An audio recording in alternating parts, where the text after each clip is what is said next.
Why Galaxy S10e is better than the iPhone XR and the XS. That video is coming up right now. Let's go.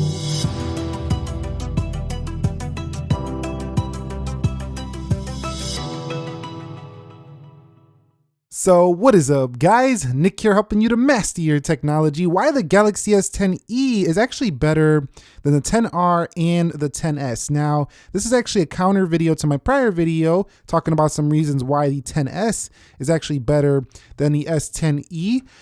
We're gonna go ahead and throw the XR in here as well, because a lot of what I'm gonna say applies to both of those iPhones behind the S10e, which comes in at $749. So the iPhones are definitely premium feeling with their heavy, substantial feel, but there's just something about the lightness of the S10e that makes it very practical in the day-to-day. You don't feel it as much. It's super light, and I really do love this when using the Galaxy S10e. So lightness factor, number one, the iPhone XR weighs over 190 grams, so it just demolishes that in terms of how lightweight it feels. Then it's like 27 grams lighter, something like that, over the XS. So both these phones, these iPhones, are just heavy. The Galaxy S10e, a practical light phone. That's the first reason why it's better than both the XR and the iPhone XS. My next reason is the higher screen to body ratio on the S10e. It's actually closer to an all-screen display than both the XS and the XR, even more so over the XR, which has thicker bezels than the S10e and the iPhone XS. So if you're looking for a closer to an all-screen feel, the S10e provides that better than both this phone and the iPhone XS over here. So for people who love that, you're gonna love that. And I actually find the punch hole, the cutout right here, to just not be as distracting as the cutout here in terms of the notch over here for the iPhone. So the all-screen feel, excellent for the Samsung. Love this about this device. Next up is the display on the S10e actually supports HDR10+. So you have actually a little bit better feature here when it comes to the display, in that it's just a little bit higher of an HDR compatibility, but you can't see it unless you're watching it on one of the S10s.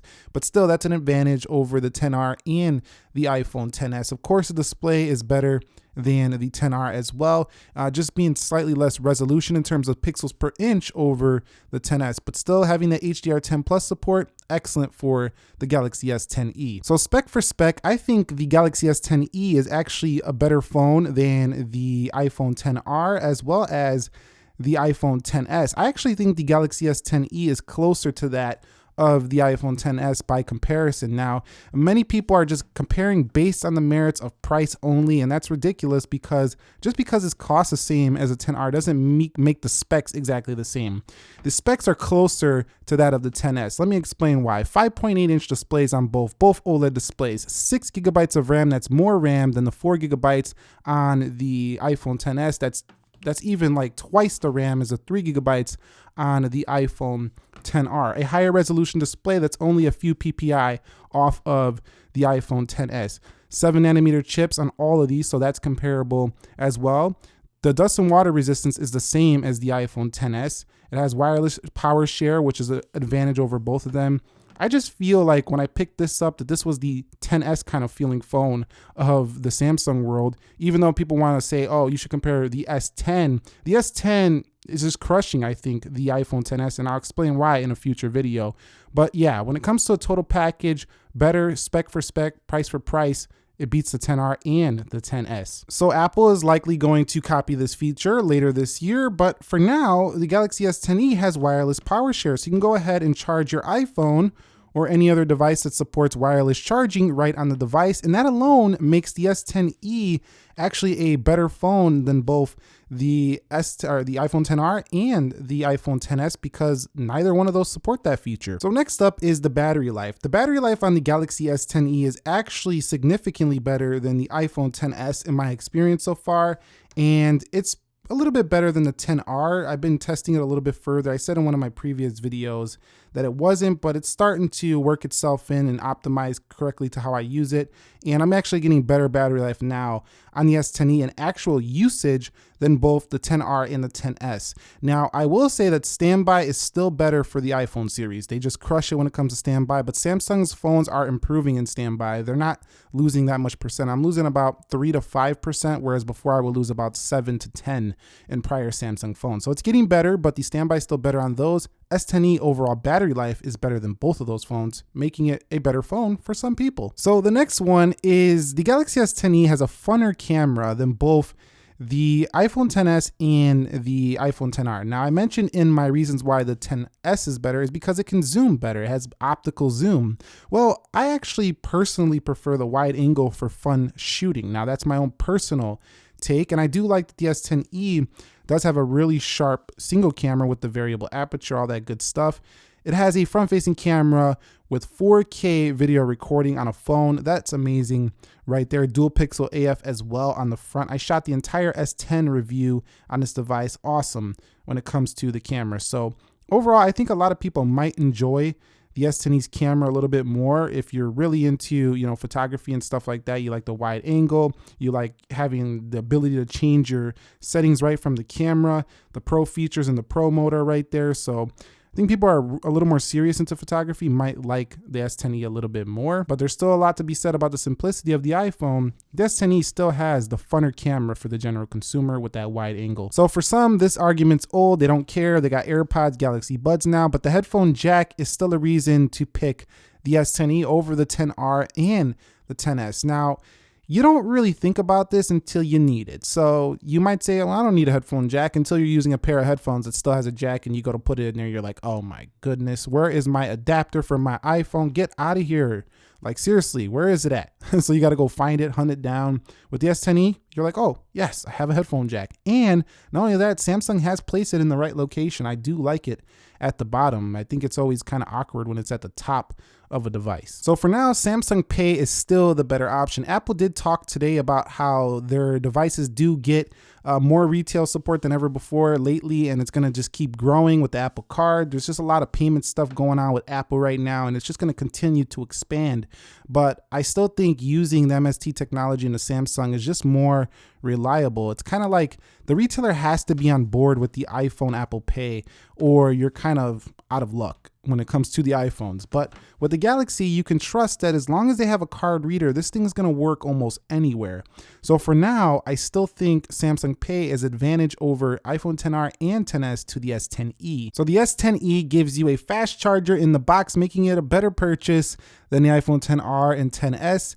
This is a substantial difference because fast charging is the difference between having enough charge in a jiffy, in a rush, versus not having enough charge. So that's a huge advantage over both of these phones, and it comes right in the box of every S10, but we're talking specifically about the S10e, which also includes it. In addition, again, wireless power share and wireless fast charging as well. So the Galaxy S10e is better than both the 10R and 10S when it comes to this one value point I want to give it. It combines the fun colors of the iPhone XR with closer specs to that of the 10S, as I talked about earlier, with it being closer in spec to this device. So you can get this in Flamingo Peak, you can get it in the Prism White. I got the more neutral color here. This is the Prism Black. Some people might dig this color.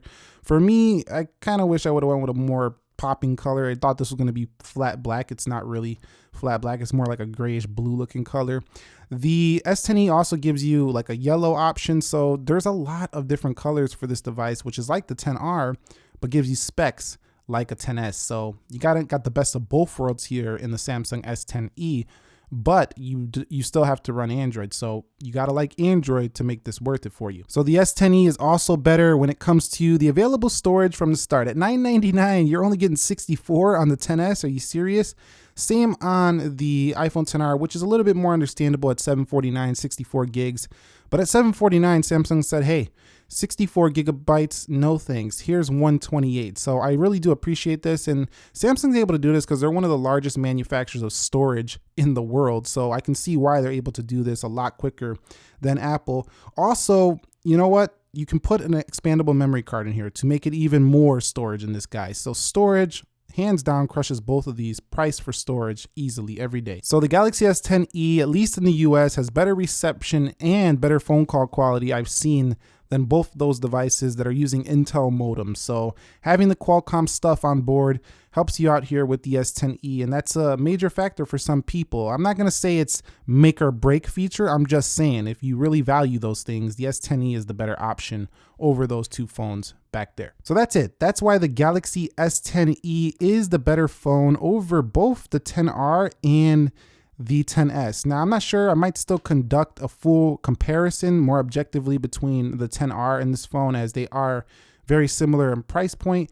But also, I do want to mention that the Galaxy S10e is even cheaper than an iPhone 10 of 2017. So this is extraordinary value here that doesn't really miss out on much of what the S10 and the S10 Plus does offer. So yeah, if you guys want to see some iOS reasons or some Apple reasons why they might be better than this phone, consider watching my Why iPhone 10s is better than Galaxy S10e video, leaving your feedback there. If you found this video helpful, entertaining, informing, click the like button for me. If you're new here, subscribe for more. Don't forget to turn the bell notification on, as YouTube promotes the homepage, not really your subscription feed so much, so make sure you have that turned on.